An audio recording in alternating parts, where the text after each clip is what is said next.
ګرانو کتونکو سلامونه کوم. ملک خان شیرپویم کیمرامین ناصر یاسر خان دی. یو پلازا په ډېر کمرشل پلازا په مین روډ باندې تاسو سره متعارف کوم او ډېر په مناسب ریټ سره. ګرانو کتونکو تاسو وینئ دا اډه دی، دا د پلینکو چا اډه ده. د دې ځای نه باجوړ ته، شب قدر ته، پېښور ته، پنډه اسلام آباد ته د دې نه ګاډي ځي. دا مین هغه ګوټ پیر دی، اخوا د ترناب علاقه ده. دا پېښور روډ دی. په دې پېښور روډ باندې دا پلازا وګورئ جی جابره. دا پلازا چې کومه خرڅوي او ډېر ارزان ریټ باندې خرڅېږي. دا پلازا په ډېر ارزان ریټ باندې خرڅېږي. بره وګوره دا مخه چې کومه ده کاپي مخه ده. دې سره ډېره کاپي مخه ده. زه لاندې تاسو ته ښیم.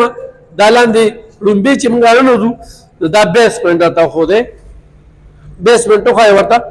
دا خو غټ بیسمنټ دی. په دې بیسمنټ کې چې کوم دی نو لږ لاندې ورکوشه خو پوره هر څه کېږي او تاسو وینئ ستاسو د وړاندې ده. دا بیسمنټ دی، ښه زبردست بیسمنټ دی. دا چې کوم دی نو سیلینګ پکې شوي، باقاعده سیلینګ په دې کې شوي دی. دا وګورئ جي زبردست سیلینګ پکې شوي دی. باتروم کچن هر یو بندوبست، بلکې لاندې پکې یو ځان له کور جوړېدی شي او دې سره سره خو نور هم سینو په لاندې راتلی شي. ښه دویم چت ته به چې کوم دی نو دویم دغه ته خیجو. دا وګورئ جي دویم هم ښه غټ دغه جوړ شوي دی. سیلینګ ته وګوره ښه زبردست سیلینګ پکې شوي دی. بلکې دا هغه میداني چت دی. دریم چت ته هم خیجو. دا وګورئ جي ښه اوارې پوړی دي، اوارې پوړی. او دې اړخ ته وګورئ جي دا زه تاسو ته د دې ځای نه هم ښیم چې دا وګورئ جي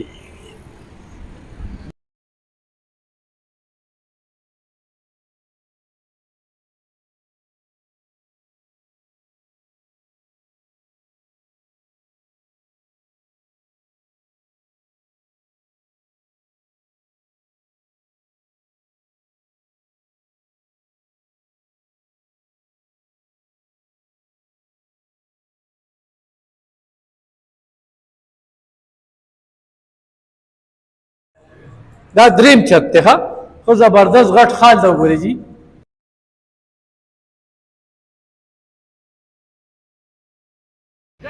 دغه پلازې دا څلورم چت ته به خېجو. دا دریم دی مخامخ د زه یو بار بیا درته وښیم.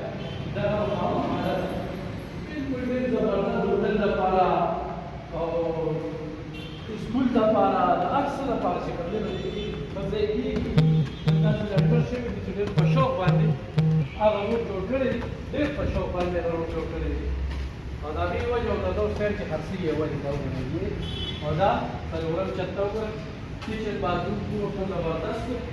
چې دی کېږي کلکلو میدان دی. د دې میدان په وجه باندې باران چې کوم دی نو ډېر ولې وغورېده.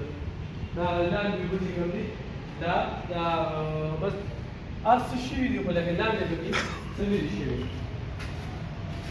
ګرانو کتونکو یو تاسو ته پته ده چې سیاسي خلک اکثر جواري کوي. جواري داسې کوي چې پیسې لګي او د پیسو د لګېدو لپاره هغوی ځمکې هم خرڅوي، هغوی چې کوم دی نو داسې پلازې هم خرڅوي.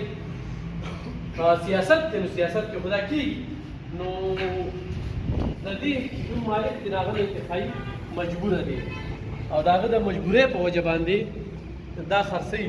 خو په 1,80,000 کې هم خبره کېدی شي، په 1,80,000 کې هم خبره کېدی شي او چې تاسو ایک پرې زما سره رابطه وکړئ، ایک پرې زما سره رابطه وکړئ.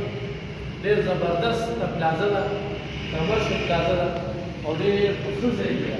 ډېر په زبردست ځای کې دغه پلازا ده. بیا ستاسو د وړاندې ده او دغه بیا درته وایم دا د پېښور غټه اډه ده. غټې اډې ته بلکل چې کوم دی نو په مین روډ باندې کمرشل پلازا صرف 1,80,00,000 روپۍ وایي.